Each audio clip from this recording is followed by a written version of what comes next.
नमस्कार, news live देख रहे हैं आप। मैं चेतना शर्मा आपके साथ। चलिए प्रोग्राम की शुरुआत करेंगे। सबसे पहले बात करें मुगल रोड को लेकर, तो मुगल रोड पर आज एक बार फिर फ्रेश स्नोफॉल हुई है। ताज़ा बर्फबारी होने के कारण वहां पर एक बार फिर जो है रास्ता बंद हो चुका है। पिछले कई दिनों से ये जहां पर लोगों की तरफ से ये सवाल उठाए जा रहे थे कि अगर वहां पर पिछले कई महीनों से मुगल रोड पर अगर मशीनरीज लगाकर वहां से बर्फ हटाने का कार्य लगा हुआ था, तो आखिर क्यों अभी तक मुगल रोड को खोला नहीं जा रहा है। और अब आप यहां पर तस्वीरों में देख सकते हैं जो फ्रेश स्नोफॉल मुगल रोड और आसपास के इलाकों में हुई है, वो तस्वीरें आपको दिखा रहे हैं। और जब यहाँ पर फ्रेश स्नोफॉल हो रही थी उस दौरान भी यहाँ पर लगातार मशीनरीज लगाई गई और मशीनरीज के साथ उसी टाइम जो यहाँ पर बर्फ गिर रही थी उसे हटाने का कार्य जो है वो यहाँ पर होता हुआ नजर आया। और इसी के साथ जहाँ पर कल भी हमने आपको मुगल रोड से जुड़ी हुई इस अपडेट के बारे में रूबरू करवाया था, जहाँ पर लोगों की तरफ से जो सवाल उठाए जा रहे थे कि क्यों अभी तक अप्रैल का महीना जो खत्म होने पर आ चुका है और अभी तक भी मुगल रोड को नहीं खोला जा रहा है। और इसी बीच स्थानीय प्रशासन की तरफ से ये कहा जा रहा था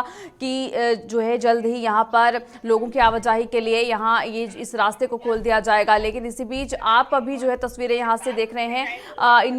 इन तस्वीरों में आप साफ तौर पर ये देख सकते हैं कि किस तरह से जो फ्रेश स्नोफॉल यहाँ पर हुई है और फ्रेश स्नोफॉल की वजह से यहाँ पर एक बार फिर सड़कों पर जो बर्फबारी हुई है उस वजह से हो सकता है कि और डिले यहाँ पर हो जाए मुगल रोड खुलने में। हालांकि लोगों को काफ़ी ज़्यादा दिक्कतें पेश आ रही हैं, क्योंकि जब भी मुगल रोड बंद होता है तो कहीं ना कहीं काफ़ी सारे काम जो हैं वो अधेर में लटक जाते हैं। लोगों की अगर बात करें तो उन्हें लंबे रूट से आवाजाही करनी पड़ती है, जिससे काफ़ी ज़्यादा दिक्कतें भी पेश आती हैं। और इस वक्त जो मुगल रोड की आपको तस्वीरें दिखा रहे हैं जहाँ पर फ्रेश स्नोफॉल हुई है, ज्यादा जानकारी के लिए हमारे साथ हमारे संवाददाता आकाश मलिक इस वक्त ज्वाइन कर चुके हैं। आकाश, बताइएगा क्या कुछ जानकारी है मुगल रोड पर एक बार फिर जहां पर बर्फबारी हुई है और इसी वजह से अब यहां पर एक बार फिर ये अंदाजा लग रहा है कि और डिले हो सकता है मुगल रोड खुलने में, जहां पर लोग इससे पहले से सवाल उठा रहे हैं कि मुगल रोड को आखिर खोला क्यों नहीं जा रहा है। अगर मशीनरीज के साथ वहां पर बर्फ हटाने का कार्य पिछले कई महीनों से लगा हुआ है, उसके बावजूद भी अप्रैल के एंड तक भी मुगल रोड को क्यों नहीं खोला जा रहा।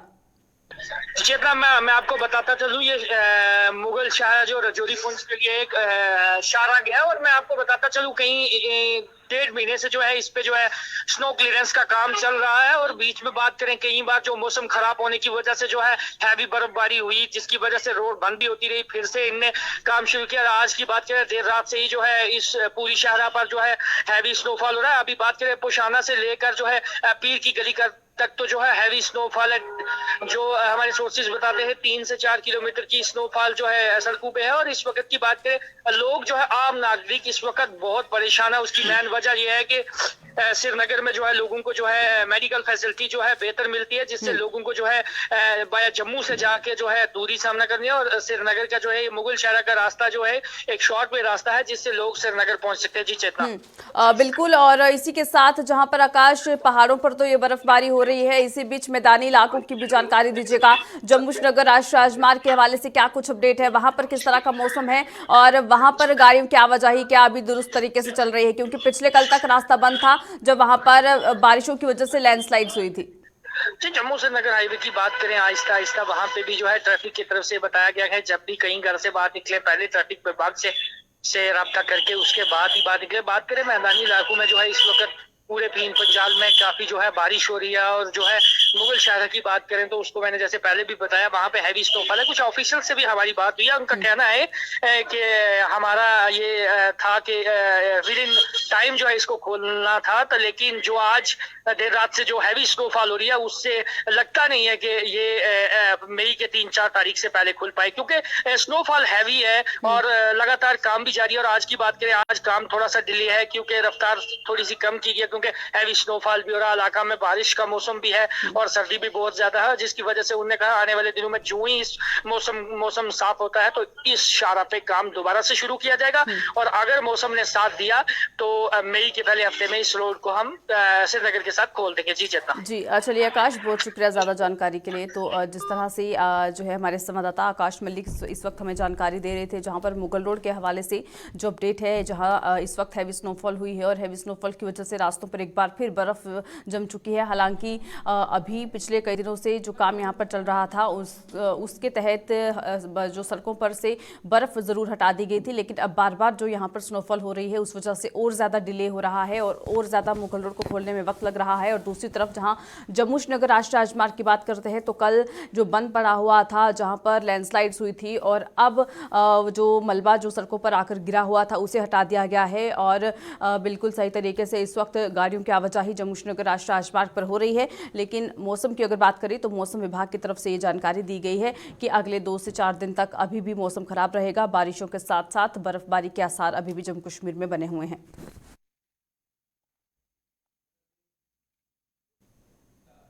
चलिए आगे बढ़ जाएंगे, रुक करते हैं कठुआ की ओर। कठुआ में आपको बता दें पशु तस्करी की वारदातें लगातार देखने को मिल रही हैं। ये तब जो पशु तस्कर हैं वो अलग अलग हथकंडे अपनाकर किस तरह से इस तस्करी को जो है अंजाम देने की फिराक में बैठे रहते हैं। और वहीं पर जम्मू कश्मीर पुलिस की अगर बात करते हैं तो वो भी जगह जगह नाके लगाकर इन तस्करों पर नकेल कसती हुई नजर आती है और इन हर आने जाने वाली गाड़ियों की चेकिंग भी होती रहती है। इसी बीच कठुआ की अगर बात करते हैं तो कठुआ में जो है देर रात को कल इसी तरह का एक और वाकया पेश आया है, जहां पर देर रात का जो है सहारा लेकर किस तरह से जो तस्कर थे वो मवेशियों की तस्करी करने में यहाँ पर लगे हुए थे। और जब स्थानीय लोगों ने जो है उन्हें ये देखा है और उन्हें रोकने की कोशिश की है तो उन तस्करों ने उन लोगों पर ही पथराव कर दिए और उन्हें घायल किया, उन्हें जख्मी कर दिया। और आप तस्वीरें भी यहाँ पर देख सकते हैं, जो यहाँ पर जो पत्थरबाजी जो की गई उनकी तरफ से, वो उसके सबूत जो है आप यहाँ पर पड़े हुए देख सकते हैं। हालांकि उसके बाद यहाँ पर जो स्थानीय लोग थे उन्होंने हीरानगर पुलिस को इसके बारे में जानकारी दी है।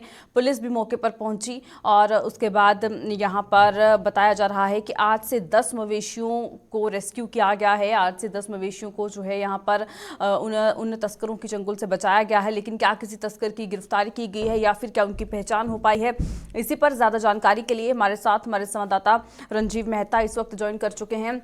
रंजीव, बताइएगा क्या कुछ अपडेट है? जिस तरह से बार बार देखने को मिल रहा है जिला कठुआ और जिला सांबा से पशु तस्करी की वारदातें हर दिन हो रही हैं और इसी बीच एक बार फिर ऐसा ही वाकया अब कठुआ से सामने आया है, जहां पर इन जो है मवेशियों को जरूर रेस्क्यू किया गया है और जो तस्कर थे उन्होंने उल्टा स्थानीय लोगों पर पथराव किया और उन्हें घायल भी किया है। हालांकि मौके पर पुलिस भी पहुंची। क्या किसी पशु तस्कर की गिरफ्तारी हो पाई है?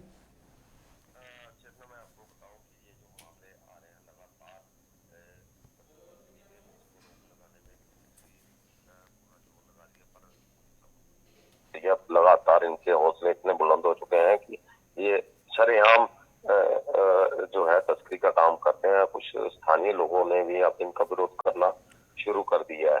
तो इसके बाद ये मामला कल देर रात का है। करीब रात को 10:30-11 बजे हीरानगर के दीपक चौक में वार्ड नंबर 13 के पास जहाँ शहरा ग्राउंड है वहां से पशु तस्करी करके लेके जा रहे थे पैदल।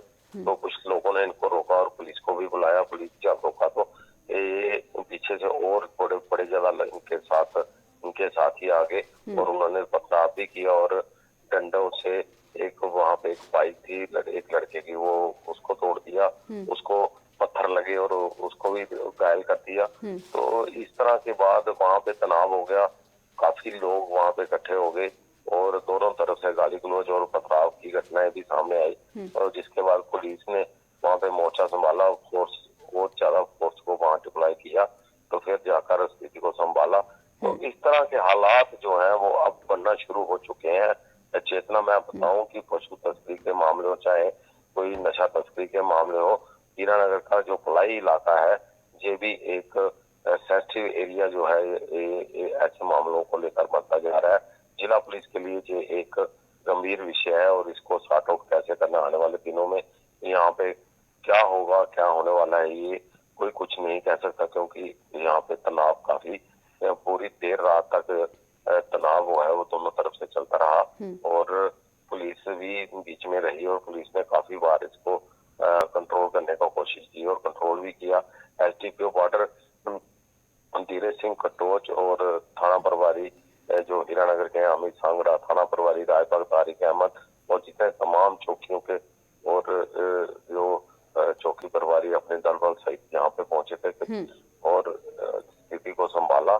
तो ये चेतना इस तरह के मामले आए दिन आ रहे हैं और अब हाथ हाथापाई और सामने गुंडागर्दी पर भी वो लोग आ चुके हैं और पशु तस्करों ने ठान लिया है शायद कि उन्होंने तस्करी करनी ही करनी है। बिल्कुल लेकिन रंजीव, जिस पुलिस तरह से आपने बताया कि यहाँ पर जो हौसले बुलंद नजर आ रहे हैं इन तस्करों के, और देर रात को पैदल ही इन जो है पशुओं को यहाँ से ये चोरी से ले जाते हुए जो नजर आए हैं, उसके बाद जब स्थानीय लोगों ने इन्हें देखा है तो क्या उनकी पहचान स्थानीय लोग कर पाए हैं? क्या उन्हीं के इलाके के वो लोग थे या फिर कहीं बाहर के? हाँ, लोगों ने पुलिस को बताया कि वह लोग पहचानते हैं। वो तो पुलिस पर दबाव भी बना रहे थे कि रात को ही चलते हैं इनके वहां पे ही, इनको रात को ही पकड़ने का और हम बताएंगे आपको। लेकिन लोगों ने उस टाइम तो यही बताया कि हम पहचान आपको बताएंगे और पूरे फोटोग्राफ्स वगैरह भी देंगे इन लोगों के। और ये आज की बात कर रहा हूँ, पुलिस ने इसके बाद आज सुबह भी नेशनल हाईवे पर लोंडी नाका के जो लोंडी मोड़ का नाका है पुलिस का, जो कठुआ जिले का लास्ट पॉइंट है, वहां पर भी एक टिप्पर से 8 मवेशियों को मुक्त करवाया है। और ये लगातार एक पुलिस की कार्रवाई तो चल रही है, लेकिन इनके भी हौसले बुलंद लगातार का जो है पशु तस्करी के मामले इस कठुआ जिले में, क्योंकि पंजाब की सीमा लगती है, वहाँ से कई रास्ते हैं और वहाँ से ये आते हैं और टूवर्ड्स कश्मीर की तरफ जाते हैं और इनको रोकने वाला कोई नहीं है। लेकिन पुलिस काफी मशक्कत करती है, लेकिन ये मानते नहीं है और रोजाना गाड़ियां इनके पकड़ी जाती है, के बाद तस्कर भी पकड़े जाते हैं। अब ये हीरानगर वाली घटना के बाद जो तनाव यहाँ पे पैदा हुआ है, उसको लेकर भी पुलिस काफी गंभीरता से अपना काम कर रही है। जी चलिए रंजीव, बहुत शुक्रिया ज़्यादा जानकारी के लिए। तो जिस तरह से ये पशु तस्करी का जो एक और मामला अब ज़िला कठुआ के हीरानगर इलाके से जो यहाँ पर सामने आया है, जहाँ देर रात को जो है किस तरह से जो तस्कर थे वो लोगों के घरों से इन पशुओं को खोलकर चोरी से ले जाते हुए नजर आए। और जैसे स्थानीय लोगों को इस बात की भनक लगी है, वो उन्हें रोकने के लिए पहुँचे और उनके जो ये तस्कर थे, उनके जो और साथी थे, वो भी वहाँ पर जो है वो पहुँचाए। उनकी आपस में हाथापाई हुई और किस तरह से पथराव भी किया गया, आपस में लोग जो है वो घायल भी हुए और वहां पर लगी हुई एक बाइक को भी उन तस्करों ने तोड़ दिया। और उसके बाद पुलिस भी मौके पर पहुंची। पुलिस ने आकर उस तनाव मुक्त स्थिति को कहीं ना कहीं ठीक करने की कोशिश की, लेकिन लोगों की तरफ से ये जरूर कहा गया है कि उन तस्करों को पूरी तरह से पहचानते हैं, क्योंकि वो स्थानीय लोग हैं और उन्हीं की जगह के रहने वाले जो ये लोग थे, वही यहाँ पर जो है पशु की चोरी करने के लिए यहाँ पर पहुंचे हुए थे। और वो चाहते हैं कि जल्द से जल्द उन पर कार्रवाई हो और उनके नाम जो हैं वो भी अब जल्द से जल्द साझा किए जाएं।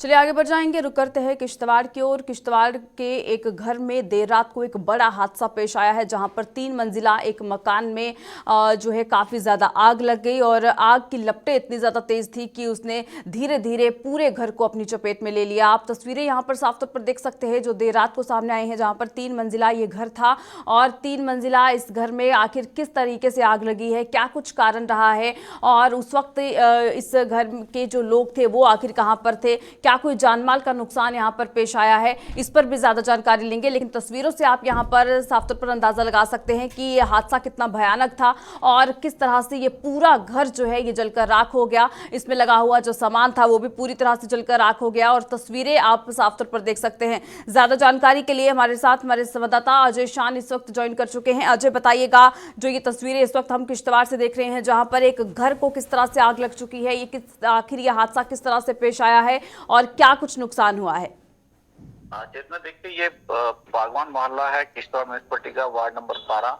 देर रात वहां पर आग लगी है। अरशद हुसैन बागवान करके एक है, जिनके घर में आग लगी। बताया जा रहा है कि बीच वाली 3 मंजिल मकान था, बीच वाली मंजिल में अचानक लपटें निकली और उसके देखते देखते वहां पर एक सिलेंडर भी पड़ा हुआ था उसी मकान में, उस पे उसने भी आग पकड़ ली और एकदम जोरदार धमाका हुआ, जिससे पूरे मकान में जो है आग फैल गई। हालांकि लोकल लोग और पुलिस पहुंच गई थी, फायर ब्रिगेड भी कुछ देरी के बाद पहुंची, लेकिन आग ने अपना तब तक काम कर लिया था। मकान जो लकड़ी का था पूरी तरह से जल गया है, उसमें रखा जो सामान था वो जल गया है। लेकिन अच्छी बात ये रही कि गनीमत ये रही कि किसी जानी नुकसान तक तो नहीं हुआ है। लेकिन लोगों में गुस्सा इस कदर था कि उन्होंने वहां पर नारेबाजी भी की। आरोप ये लगा रहे थे कि एडमिनिस्ट्रेशन की तरफ से अगर फायर ब्रिगेड को तुरंत भेजा जाता तो शायद इतना नुकसान ना होता। वो मांग कर रहे थे कि जो फायर स्टेशन किश्तवाड़ का है वो टाउन से बाहर है, करीब 1-8 किलोमीटर।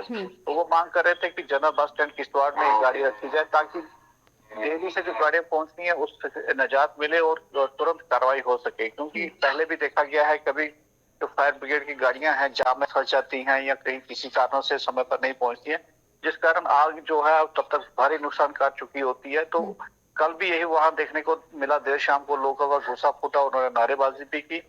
लेकिन जब प्रशासन ने उनको एश्योरेंस दी है कि जो फायर सर्विसेज के जो लोग थे जो देरी से पहुंचे, उनके खिलाफ कार्रवाई की जाएगी और गाड़ी यहाँ पर बस स्टैंड के करीब रखने के लिए जो निर्णय लिया जाएगा, तो उसके बाद वो ठंडे हुए। लेकिन उन्होंने चेतावनी जरूर दी है कि अगर कोई आज फैसला नहीं हुआ तो कल किश्तवाड़ बंद भी कर सकते हैं और प्रदर्शन भी करेंगे। तो कहीं ना कहीं आग के कारण जहाँ 3 मंजिला मकान जलकर राख हो गया है, एक आशियाना एक परिवार का छिन गया है, वहीं लोगों में गुस्सा भी देखने को मिल रहा है। जी बिल्कुल अजय, जिस तरह से इससे पहले भी इस तरह की मांग यहाँ के लोग जो हैं वो करते आए हैं, इससे पहले भी कई बार ऐसे हादसे हो चुके हैं और जहाँ पर लोगों का ये आरोप होता है कि यहाँ पर आसपास नज़दीकी कोई फायर ब्रिगेड आखिर क्यों नहीं है, जिस वजह से लोगों का ज़्यादा नुकसान जो है वो पेश आ जाता है जब भी इस तरह का कोई हादसा होता है। और इस बार भी ऐसे ही यहाँ पर सवालिया निशान उठते हुए नजर आए हैं। लेकिन आखिर कारण एग्जैक्ट क्या बताया जा रहा है, क्योंकि जब आग की लपटें निकली हैं उसके बाद जो वहां पर रखा गया सिलेंडर था उसके बाद जो है वो भी ब्लास्ट होता है और ज्यादा आग जो है उस पूरे घर में फैल जाती है। लेकिन क्या कुछ अभी तक पता चल पाया है जो उस घर के जो लोग थे, क्या उनकी तरफ से कोई कारण बताया गया है कि आखिर किन कारणों की वजह से ये आग लगी? जो वहां पर जो बताया जा रहा है अभी स्थिति स्पष्ट नहीं है। कुछ लोग कहते हैं कि किराएदार थे, उनकी वजह से वहां पर हादसा पेश है, लेकिन कोई अभी स्थिति स्पष्ट नहीं है। पुलिस का कहना है कि हम कल रात को पूरा आग बुझाने और परिवार को दूसरी जगह शिफ्ट करने में व्यस्त है और आज इन्वेस्टिगेशन करेंगे, जिसको लेके वो खुलासा होगा। लेकिन फिलहाल कोई कारण स्पष्ट नहीं है किस कारण से आग लगी और बाद में जो है सिलेंडर ब्लास्ट हुआ है। हो सकता है कि सिलेंडर ने ही आग पकड़ी और उसके बाद वो ब्लास्ट हो, क्योंकि इस तरह से अबैंडन सिलेंडर तब तक नहीं फटता जब तक ना भारी आग हो। तो जिस प्रकार के चंद मिनटों के अंदर अंदर ही सिलेंडर फट गया है, तो कुछ भी हो सकता है, कहना अभी कठिन है। लेकिन जो पुलिस का दावा है कि हम इन्वेस्टिगेशन कर रहे हैं और आने वाले समय में कुछ ना कुछ बात जरूर सामने आएगी। जी चलिए अजय, बहुत शुक्रिया ज़्यादा जानकारी के लिए। तो किश्तवाड़ के इस 3 मंजिला घर में आखिर किस तरीके से आग लगी है ये अभी तक स्पष्ट नहीं हो पाया है, लेकिन तस्वीरें आप साफ तौर पर देख सकते हैं कि कितनी भयानक यह आग थी, किस तरह से भयानक तरीके से यह हादसा पूरा पेश आया है। लेकिन यहाँ पर ये जो है गनीमत रही है कि जो इस घर के जो लोग थे उन्हें बिल्कुल सुरक्षित बाहर निकाल लिया गया है। हालांकि ये पूरा घर जलकर राख हो गया, इस घर में रखा गया सारा सामान भी जलकर राख हो गया और स्थानीय लोगों की तरफ से गुस्सा जो है वो यहाँ की जो लोकल एडमिनिस्ट्रेशन है उस पर भी दिखाया जा रहा है, क्योंकि लोगों का ये कहना है कि बार बार ये मांग की गई है कि यहाँ आसपास कहीं बस स्टैंड के पास कोई फायर ब्रिगेड स्टेशन यहाँ पर लगाया जाए, ताकि जब भी कोई इस तरह का हादसा पेश आए तो मौके पर तुरंत वहाँ पर जो फायर ब्रिगेड की जो गाड़ियाँ हैं वो पहुँचे। लेकिन उसके बावजूद भी इनकी मांग अभी तक पूरी नहीं की गई है, जिस वजह से जब भी ऐसे हादसे पेश आते हैं तो इन्हें भारी नुकसान उठाना पड़ता है।